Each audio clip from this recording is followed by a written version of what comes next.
Good morning and welcome to the Core. And I'm Mira Rubin here with you on Enlightened World Network. And today's topic is regeneration. And what is it? What would it look like to incorporate into our lives? What does it require of us in terms of how we're being in order to implement it or engage with it? So before we get started, we're going to take a couple minutes to get present. Let's take a deep breath in through your nose and hold it. And imagine clean, crisp oxygen flooding your lungs, flowing into your bloodstream, nourishing all your cells, all your organs, bringing vital life energy to your body and being. And as you exhale any tension, stress, negativity, fatigue. And now let's take another deep breath in through your nose and hold it.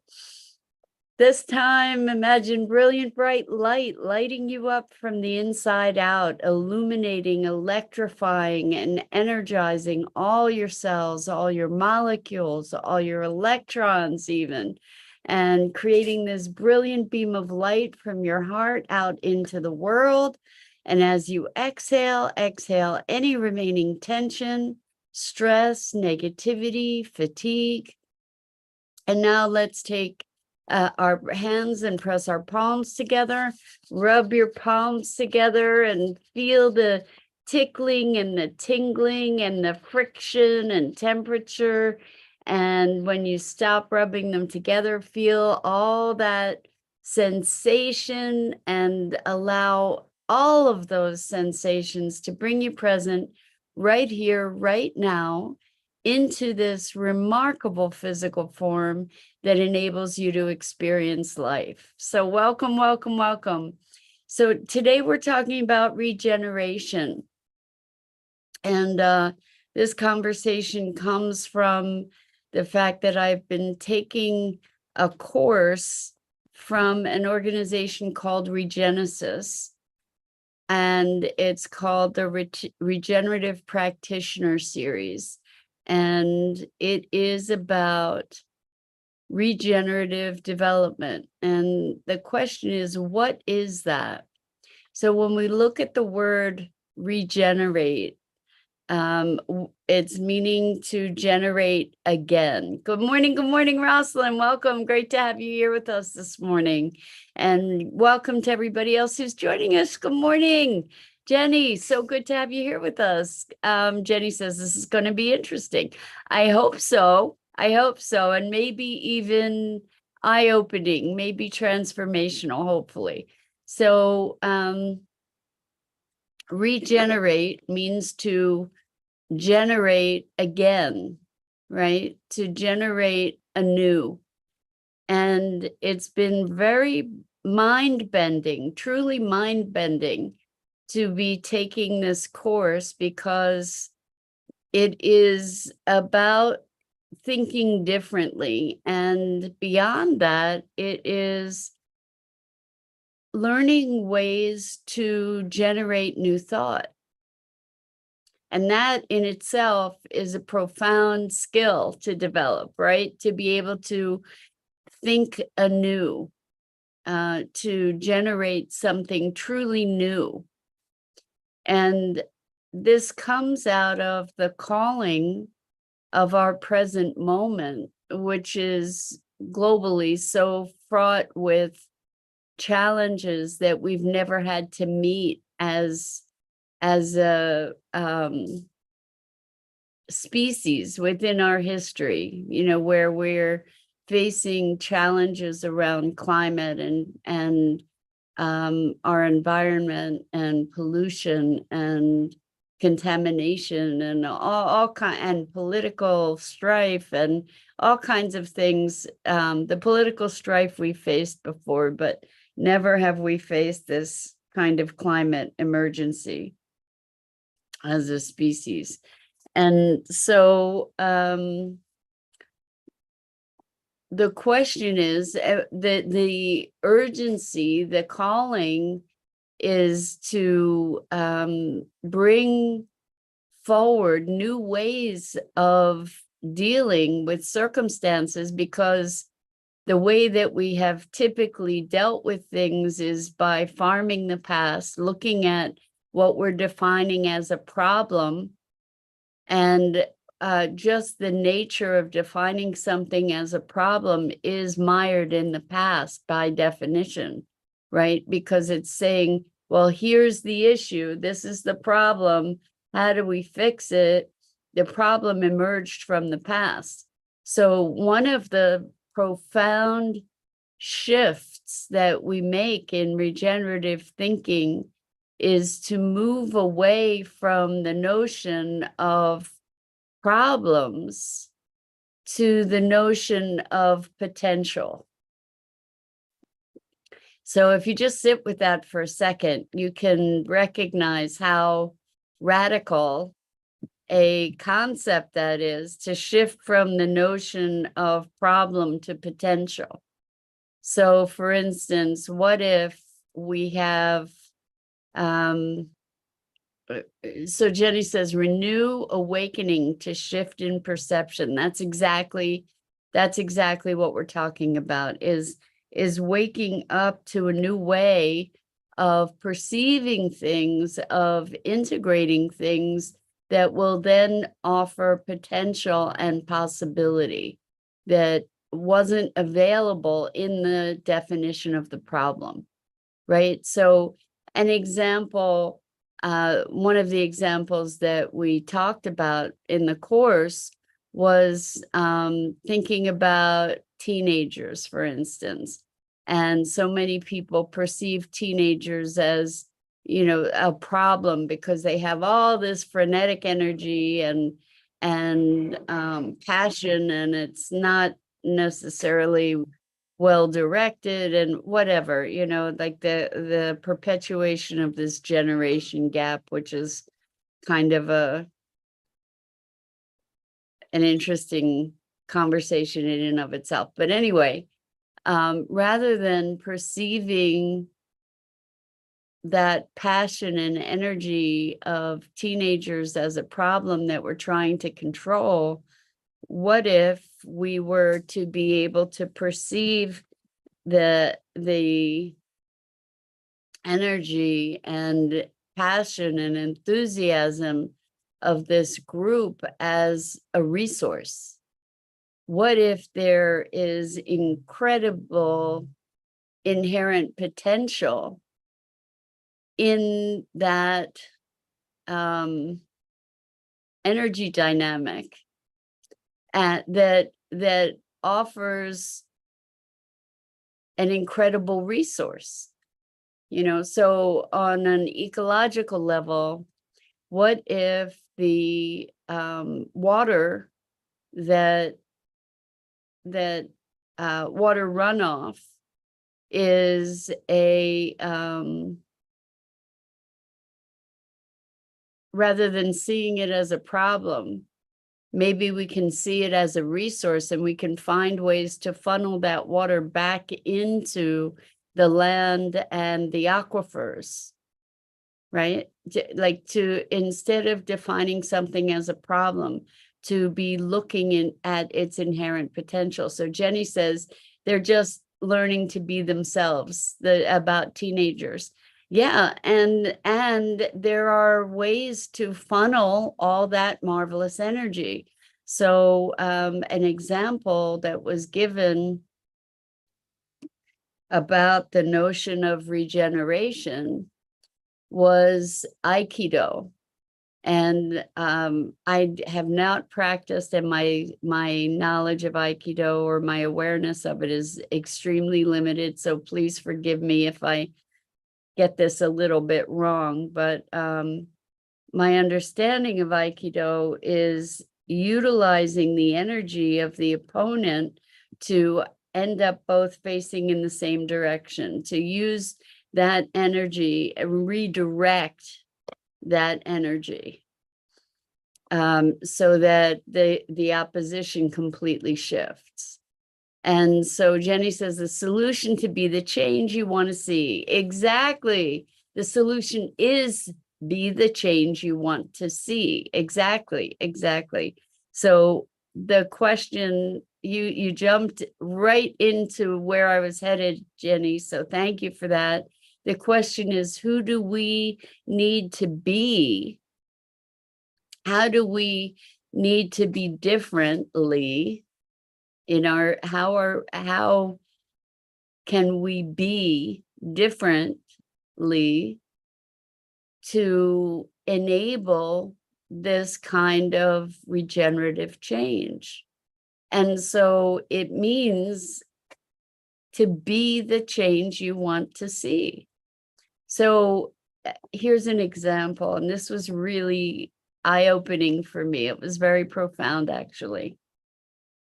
I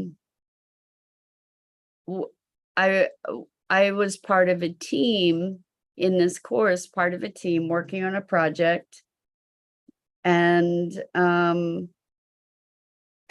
in our work together, we were kind of working at cross purposes a little bit. You know, it felt a little bit like herding cats, where we were not all facing in the same direction. We weren't really aligned with each other. Not everything we were doing was contributing to forwarding the action, so to speak.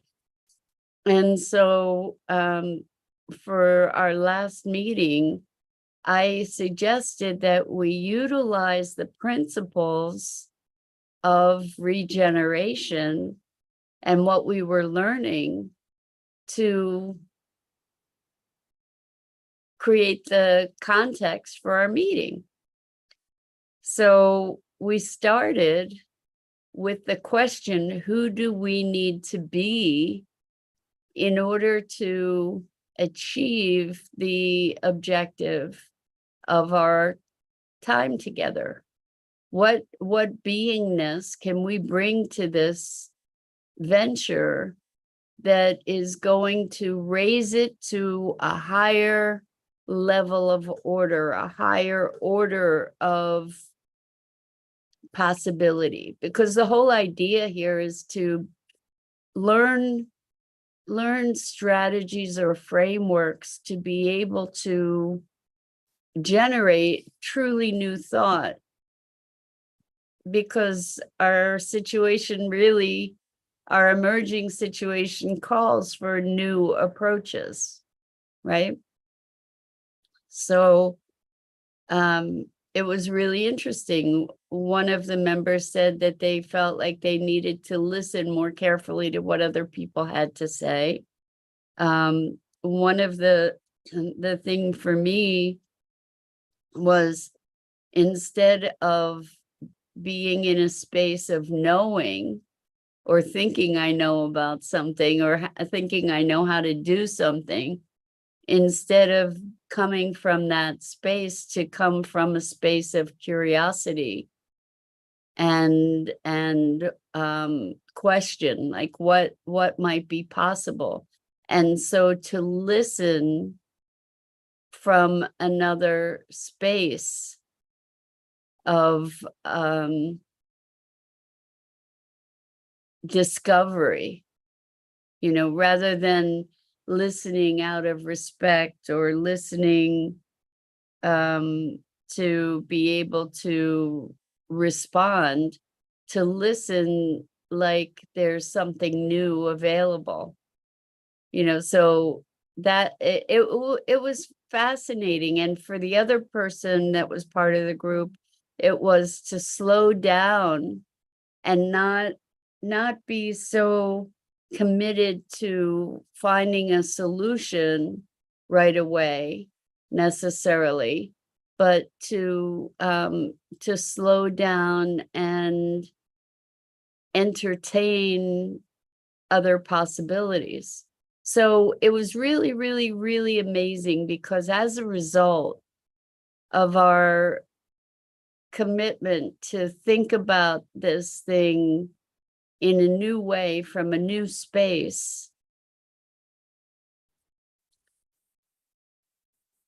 we came up with a whole new idea about the context for what we were doing. like a whole higher order understanding of our project. And it was just the coolest thing to see the principles of regeneration in action. So I'll just be a little bit more specific so that you get a sense of it. So we were working on a project that is a retreat center, like a holistic arts and education center. And the whole notion of regeneration is that things don't operate in a vacuum. So Jenny, you asked me, right? I love that you said, what are the principles? So one of the principles is essentially that things don't operate in a vacuum. That when we do something that's regenerative, we look at the story of place, that each place has its own unique identity, that places are living entities essentially, and they have their own identity and their own calling and their own history, and that place and its identity is essential in its regeneration. So rather than looking at the project itself, we were meant to look at the place in which the project resides, and then to look at the place in which the project resides. So the way that they term it in regeneration or regenesis is that there's the project, then there's the proximate whole, which is the area in which the project is occurring. And then there's what is called the greater whole, which is the area in which the proximate whole resides. So that could get a little confusing, but it's essentially talking about nested wholes and talking about how there is this mutual influence that goes up and down the chain of these proximities. So the place impacts its greater context, and it impacts the project. The project impacts the place. It bubbles up and down the ladder kind of thing. And that when there is this reciprocal relationship, when there is this, oh, Jenny says, what kind of holes? WHOLES. So we're talking about, if you look at the human body, a cell is a whole thing in and of itself. And the cells combine to make an organ, which is a whole thing in and of itself. And the organs combine with all kinds of other stuff to make a body, which is its whole thing in and of itself. And so none of those wholes can exist without the others. They all impact each other. And that's WHOLES. So everything impacts everything else. And so seeing ourselves in the context of a greater whole, seeing that we have impact on the living systems of which we are part, and that those living systems have impact on us when we are present to the dynamics of those relationships. That is when we talk about, that's when we're talking about something that can be regenerative, that there is this what they call co-evolving mutuality. There's this evolution that lifts all ships, so to speak, that as I evolve, then my impact on the system evolves. As the system evolves, its impact on me evolves.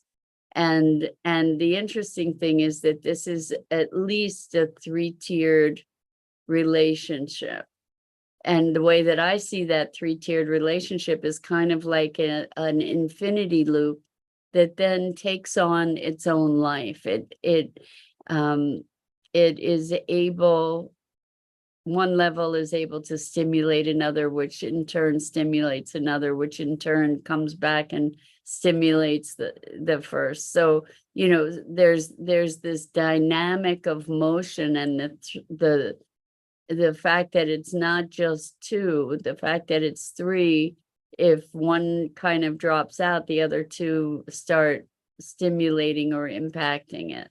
So in other words, it's this dynamic flow between these different levels of relationship. And so that's the key. One of the principles of regeneration is that it is about relationship and relatedness and the interrelationships of living systems. So I think I was going to give it, well, anyway, so that makes sense, right? Like when we look at living systems are dynamic and changing all the time. And so it follows that regenerative thinking and regeneration itself is in constant evolutionary change. And the idea is what kinds of engagements will create a richer sense of life, a richer experience of life, that it's about breeding vitality in life and creating a system that has the impulse within it to be expanding life. So when we look at ourselves and our circumstances in life, we often talk about how adversity, challenge holds the seed for potential, right? And so what we're looking at here is to see how to use regenerative principles to be looking at the circumstances of our lives by which we are challenged, to recreate those challenges as opportunities. And we talk about this all the time, just not in the context of regenerative thinking, but it is about creating something new. When we have an experience of disruption, challenge, when we look at something like as a problem, it's a very different context. It creates very different options than if we look at something as an opportunity. And I know that can be really deeply challenging when we have an emotional response to something. But we talk about this all the time, like where a challenge arises or deep painful emotions arise. What I say in the context of my coaching practice is that those things are arising because we're now at a place where we have the capacity to address them. We now have the capacity to take advantage of the opportunity that's being presented to come up with a transformation. So something is arising because we now have an opportunity to heal it. And that's creating a new context, right? It's saying, okay, so now it's arising. This is something new. What do we do How do we address this in a way that's new? How do we transform what might have been adversity into opportunity? What might have been a problem into potential? And that's really what regenerative thinking is about, is how do we generate new life? How do we generate new perspectives? And the foundational answer to that is we get to be different. We get to bring a different sense of being. We get to bring a being sense that is connected to possibility and potential. So with that, that's a worthy exploration for each of us to engage in. What would it look like to look at this in a different way? What would it look like to look at this in a way that opens new opportunities? Welcome, April. So good to have you here with us. Welcome, welcome. So April says, act in old way, get old results. Act new way, get new results. Exactly, 100%. So thank you for that. And I just want to say, I'm wrapping it up for this morning, but I want to say thank you. It's great to be with you and start the week together. And I'm Mira Rubin. This is the Core Connection. And I go live here each weekday morning at 9 a.m. Eastern here on the Enlightened World Network YouTube channel and Facebook page. Jenny says, I've been taking lots of notes over here. That's awesome, Jenny. That's awesome. Hopefully they will come in handy. I encourage you guys to check out all the other wonderful, wonderful programming on Enlightened World Network, Enlightened World Living, EWN, One with the Earth. And until next time, so much love and appreciation to you. I hope to